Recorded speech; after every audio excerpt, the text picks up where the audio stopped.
and art and science, religion, philosophy, and current events.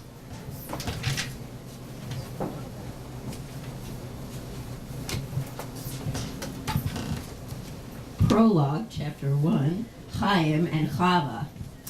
Chapter 2, Jack walks up Broadway to his office. Chapter 3, Chaim's letter to Jack. 4, 6 quick letters, Jack and Beatrice. 5, Beatrice, effluvia. 6, Jack meets Beatrice at Kennedy Airport. In Italy, I pronounced it Beatrice. Anyway, there was a I actually read the Italian parts in Beretta for the opening. There was a translator standing next to me, so I would do a paragraph. She would say it. I gave her papers with the English, and she just went like right next to me, paragraph. So okay, 6 quick letters. Jack and Beatrice. Chapter 5, Beatrice, effluvia. 6, Jack meets Beatrice at Kennedy Airport.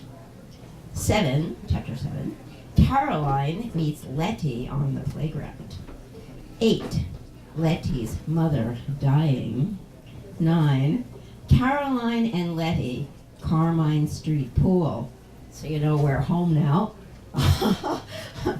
As we were with the Columbia story, the Columbia part. Section 2, New Jersey. 10, The birth of Jewel. 11, Caroline's Sketchpad 1.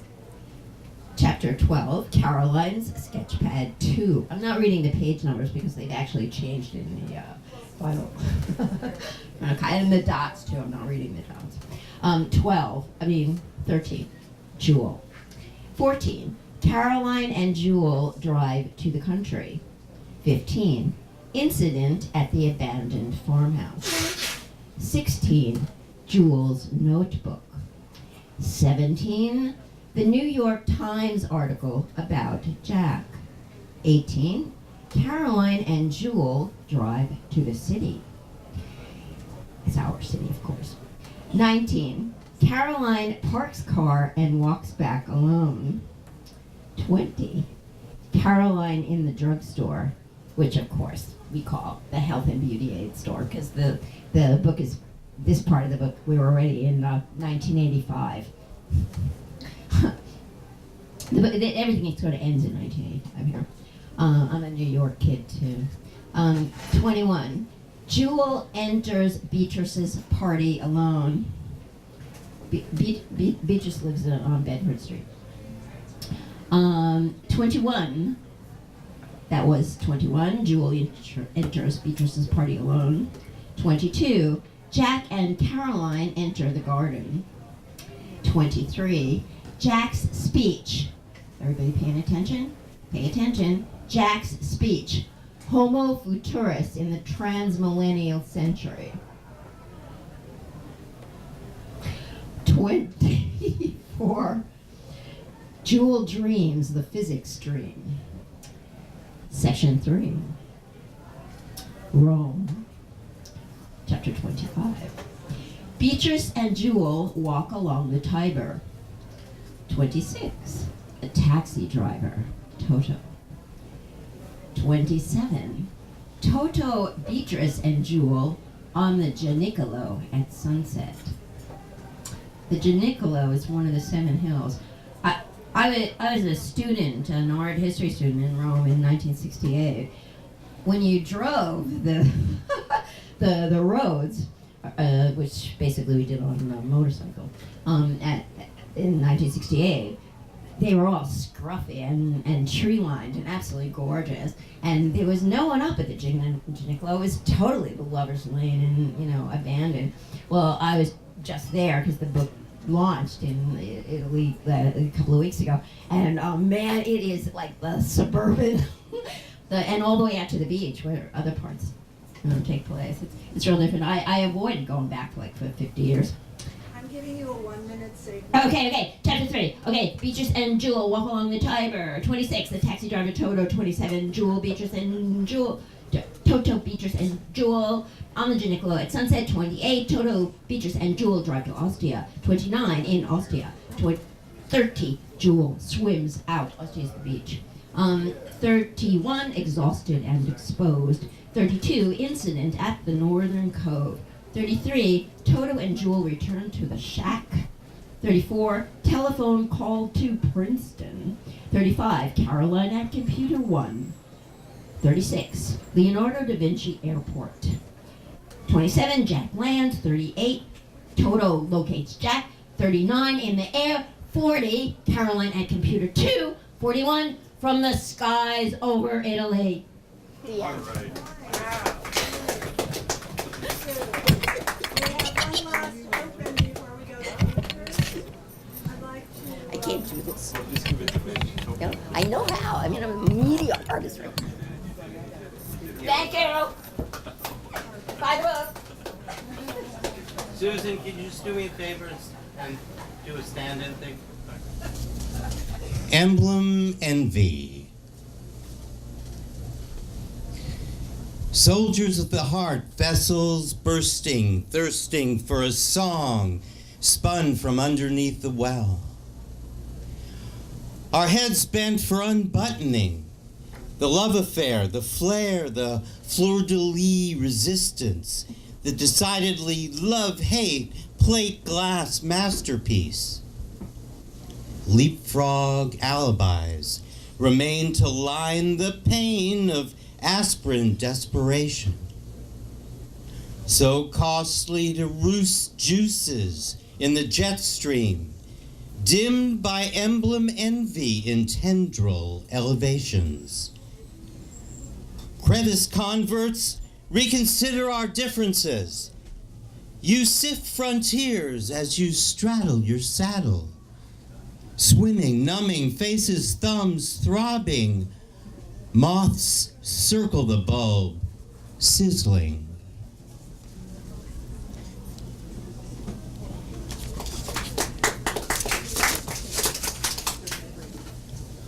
Shadow.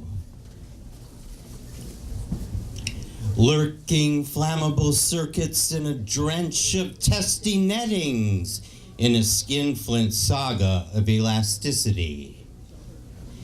Dimmed of a sinful bagel, a pearl of a whirlwind unfurls in the lurid latchkey loss of a tossed hope. The remnant shapes of wayfaring words, the mere shadow of a hologram hangover.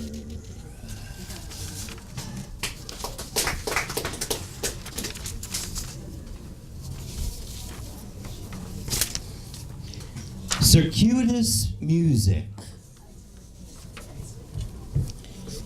As the limber minutes spoon out their pudding wares, a seraglio glyph of reserve shuns the last living finger on his lonely left hand.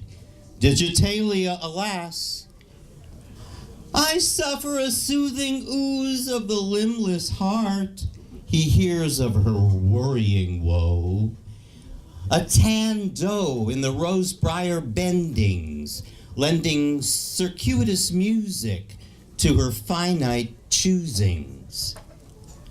Dissension marries her keepsake companionship to the thud of wooden shoes he parades on her tawny end table in a Mac attack. No, no, she toots on her intuitive horn virus. I croon be Jesus, a juried asterisk in the thick green mist, and thus she coddles to a naughty frothing of his pituitary primus. In pensive mood splash, saliva sanctioned by grinning gulps, he munches on a telephone book of look-alike pipe dreams.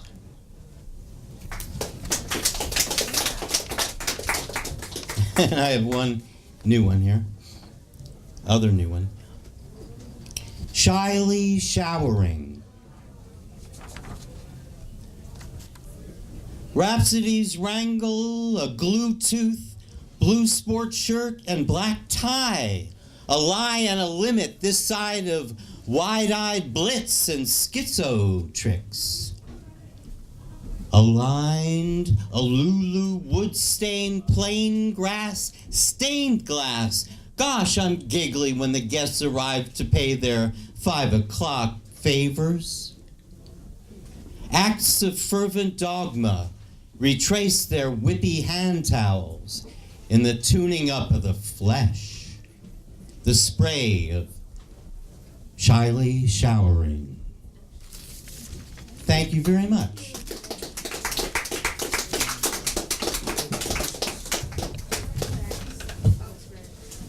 The stage to announce that. So, okay, here's how it's going to go. I'm going to be the boss from now on. All right, here's the deal. Alice Klugherz, are you available? Oh, baby. Okay, she's available. But for what? Okay, Alice is going to be the first in our series of features, and it's going to run like this, so I don't have to run up and down and trip every day. So how is it going to run? It's going to be Alice Klugherz, who, as I mentioned, if anybody came to the other show, you saw Alice tell a story about the East Village. She's been in the East Village for, like, I don't want to give the age away, but like 30 years or something. So we'll see what she's going to do tonight. It'll be something surprising. Next comes Armand Ruhlman. Armand is a filmmaker as well as a writer and a theater artist, and he comes from NOLA. Does anyone know where that is? Well, when you hear him deliver, you'll get it. It's New Orleans. After Armand, Ron Combe. No, not Ron. Fred Simpson is going to do 2 poems, and one is going to be on a drum accompaniment, which I'm really looking forward to. And following, we have the Duke and Jill stories by Ron Combe, who has a very significant bio. I want to mention one thing, anything, nothing. He's out of work, whatever. And so am I at a moment. And following Ron, we have our special guest tonight, and I really welcome Jill Rappaport. This is going to be very interesting for me personally. Jill has a book out. I think she brought some copies. I want you to investigate and talk to her after the show. The title of the book is Duchamp et moi, and Other Stories. I love that title and want to read it. So that's going to be it, and then we go back to the open. And then we have our finale. So stick around. Thanks. Okay, let's go, Alice. Alice! Oh boy, she's got a costume. Okay, I don't know if you know me or not. I was here a long time ago, okay? Guido Bruno's my name. All right, I lived at 58 Washington Square South. And I've been dead for quite a while, so I'm going to read most of what I did, and somehow I woke up with a southern accent, and like, I died with a Czech one. Okay, my name is Guido Bruno, and not to brag, but I started it all. You Google me, you see. Many people called me the Barnum of Bohemia here in Greenwich Village. Kind of ironic, since I am from Bohemia in the Czech Republic. My garret, as I explained, was right down the street. Now it's the Catholic Center at NYU. Talk about gentrification. Okay, I lived from 1884 to 1942. I came here when I was a young man. I came here to study medicine in Chicago. I had a practice in Detroit. By the time I came to Greenwich Village, I had changed my name from Kurt Joseph Kish to Guido Bruno. This name is very clever. It's made from my 2 brothers' first names, Guido and Bruno. I don't know if they like it, but I don't give a shit. Okay, I set up my place. I gave artists a chance. I published things no one else would touch. I had salons like this in my place every night. Tourists paid to watch artists paint. And I ran the Thimble Theater for Thomas Edison's brother, Charles Edison. It was on 10 Fifth Avenue. Not a shred of it left. I mounted Strindberg's plays. I published Edna, Girl of the Streets, meant as a way to expose prostitution and all its horrors. Instead, the Vice Squad brought me up on charges. And I raised $25,000 way back then to get Emma Goldman out of jail. Okay? Without Kickstarter. I know you're sad to lose so many wonderful places. Yes. I've been told about Penn Station, Madison Square Garden. Oh, it's square all right, but there's no garden. The place has really bad vibes. It's really, really ugly. Think about that, and then think about Grand Central. Yes, in heaven we worship Jackie O. Yes, we do. She saved Grand Central. Don't say anything bad about her ever. My little shack sheltered Bruno's Weekly, Bruno Chapbooks, and myself. Yes, I published Tijuana Barnes. I published a lot of people that you wouldn't even know the names of, and I've forgotten. I came to live there. Before I was there, it was many things. It was a tool house for the city undertaker. It was the residence of Governor Bucas Robinson, a stagecoach where the mail got dropped off and picked up, and their horses were watered. I'm going to read from my paper, Bruno's Weekly. In the same rooms where a city undertaker prepared the bodies of the city's poor for their last resting place on Washington Square, then a potter's field, as we learned here, where our governor lived and had splendid receptions, where weary travelers found a night's lodging before they continued their journey towards Albany. I am sitting and writing these lines by the light of an old kerosene lamp. It's Sunday. The lawns of the square are covered with mud that had intended to be snow. And now I hear it's soot. Will soon be soft, green, and the trees budding. The population of Little Italy back on 3rd Street is taking its weekly airing at the feet of their beloved Garibaldi on the square. The buses bring joyriders from far north points of the city. And I think, how wonderful is life. Okay, it changed while I was here too. I'm wrapping it up here with one of the things I wrote.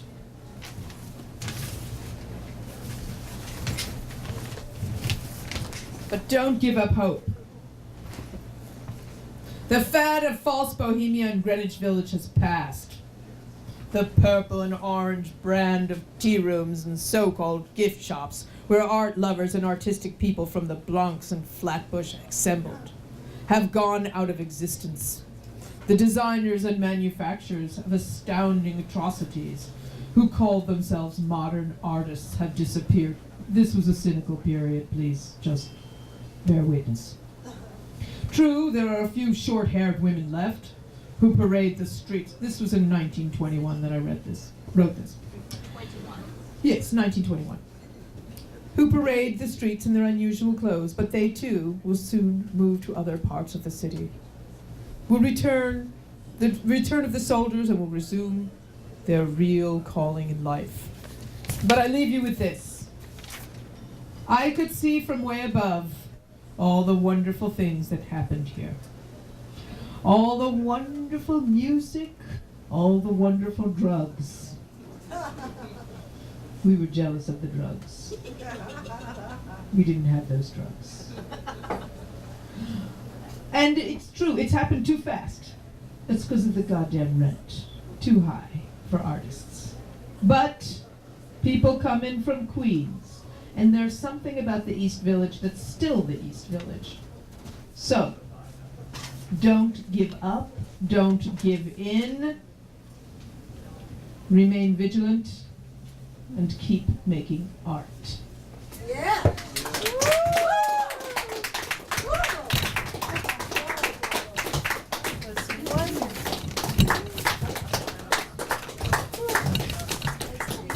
Okay, this is called Charis Vultures. Every day I look out the window at the sad hulk across the street, the old PS-64, rotting away, crumbling into almost nothing it seems. Taken away from the neighborhood by a backroom deal between then Mayor Rudy and his big bucks real estate buddy, a backroom deal that ruined a struggling, stumbling center for art and artistic happenings, ruined the hopes and dreams of an offbeat community, lined the pockets of then Mayor Rudy's real estate buddy Vulture, swooping down from the sky, down onto our block, right across from the window of my cave on East 9th Street, across from my kitchen table writing desk, across from my soggy meditation futon, across from my battered bike and overused laptop, across from the antique typewriter from my father. Rudy's vulture pal swooping down to lock the people out and lock in the process of demolition by neglect. To just let the thing sit there, windows broken, walls crumbling, facades falling down onto the ground into so many pieces, billowing up into dust, ancient dust from the early 90s when the PS-64 building was alive and kicking with people who wanted to bring their lives to life, who wanted to put on plays in the basement theater. A wonderful, magical space now demolished and gutted to make way for a future underground parking garage, for a condo tower, or perhaps a big freaking boiler room to bring heat and comfort to the hedge funders and their offbeat offspring. Or maybe an underground space of coffins filled with the remains of a neighborhood whose hopes and dreams were shafted by America's hero mayor, Rudy, and his city hall pals. I've lived across the street from PS-64 since 1981. From the first moment I arrived in the East Village, Alphabet City, or Lois Sida, from the first moment I drove up from the hot, humid summer in New Orleans, the humidity in New York was thankfully less oppressive, but the rats seemed considerably larger and more rambunctious. Damn rambunctious. What did they know about the neighborhood that I didn't? Did they have a secret underground lair down in the belly of PS-64? A building I've always marveled at, even fantasized about, wondering what could the future possibilities be for a structure that was one of the largest pieces of undeveloped real estate in Lower Manhattan. At one time, a totally abandoned hulk that had been basically left to rot by the city, left to rot amidst the drug deals and murders and other things that most folks wanted to avoid, like poor people, offbeat people, artists, outcasts, whatever you call them, call us, call me. I fantasized that PS-64 could become a vital, throbbing center of alternative art and media, creating earthy programming to counter the mainstream corporate jazz. Corporate jazz, which of course never presents anything to do with jazz whatsoever. A grassroots place with grassroots people, sending out music, poetry, dance, performance art, happenings, all that good stuff. Sending it out to New York and beyond. Sending it out to those desperate creatures looking for something to absorb. Besides official NYC announcements by Taylor Swift in her $20 million downtown penthouse offering instructional videos on the origin and meaning of bodegas. The potential of PS-64 was cruelly ended in 2002 when then Mayor Rudy El Duce sent in an NYP SWAT team in full body armor to retake PS-64. Yeah, to retake PS-64 from the people of the community, to capture PS-64 like it was some meaningless hill in a war zone, to, in effect, give PS-64 to Rudy's backroom real estate pal. A shock and awe wipeout of something wonderful and precious and human to replace by another condo to the sky. to be replaced by an alien set of beings. Beings appearing to be human, but surely from some far-off galaxy where community centers don't exist, where grassroots folks are an unknown form of life. An alien galaxy where comfortable, blissful people will look up the meaning of bohemians on Google. Alien life forms who will never know and never care about a neighborhood agonizing over the loss of its heart and soul, agonizing over the loss of life, a piece of life that disappeared with the takeover of PS64, that went up in smoke like 9/11, up in smoke thanks to America's Mayor Rudy, America's hero Rudy, who terrorized our neighborhood in the East Village with a SWAT team invasion to take away our community center and bulldoze our gardens so his well-connected vultures in the sky could swoop down upon our scarred, sacred spaces, swoop down and crap all over us with their connections and money and power, and their fascist lust for our land, their hard-on for our coolness and good vibrations, their desperate desire to fill the rather large, empty spot where their own heart and soul should be. May God forgive them, but nowadays I wonder, is there a God? And if so, why did the dear baby Jesus allow Rudy's pal to slap up a condo on the site of a sacred space garden down the block and round the corner from PS64? A successful, confident, and certainly corrupt to the core wheeler dealer who finagled ownership of the lot for his complex and called it Eastville Gardens. A confident guy with gold chains and a tanning bed coming into our neighborhood to turn us, some of us, perhaps many of us, turn us into pillars of salt as we dare cast our glance upon their greasy gold chain countenance. But I suppose it's a fool's choice. What would you rather be? A pillar of sad salt or a rotting corpse choking on the vomit of gentrification?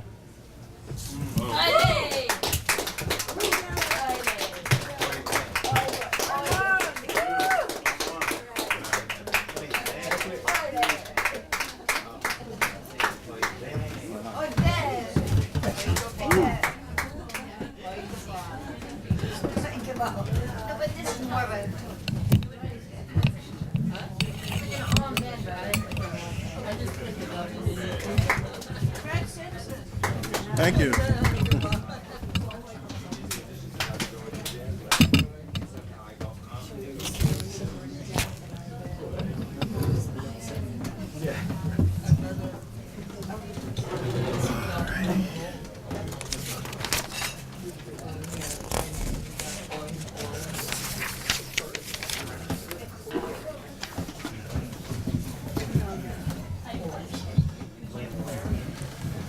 Can we have another round of applause for Armand Ruhlman? That this is a battle that's continually going on in the city.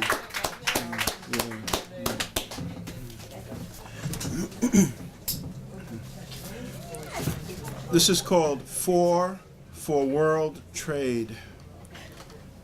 Fred, it's collapsing. I dropped the phone, ran to see through my living room window the second tower to be struck, dissolved down to the ground under a cloud of smoke in a matter of seconds. Huge structure and everything in it gone. Intense interlude followed. My wife's tears, my son's prediction the other tower would go, all our exclamations about seeing and not believing.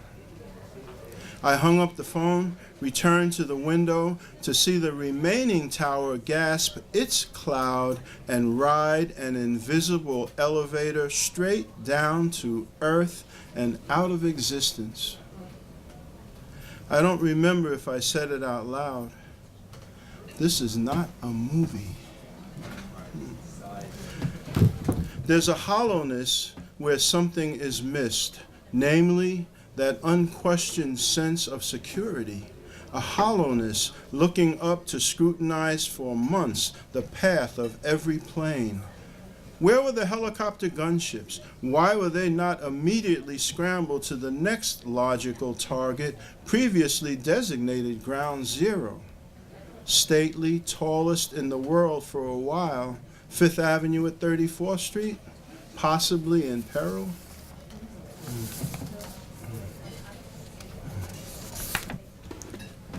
Route number 4, headed north toward the Bronx and Bridges, ash-covered survivors lucky to be alive, fill the traffic lanes on foot, headed up the FDR Drive. Route number 3, headed southeast toward Brooklyn, angled up at about 30 degrees, the path taken by wide swath of smoke, pushing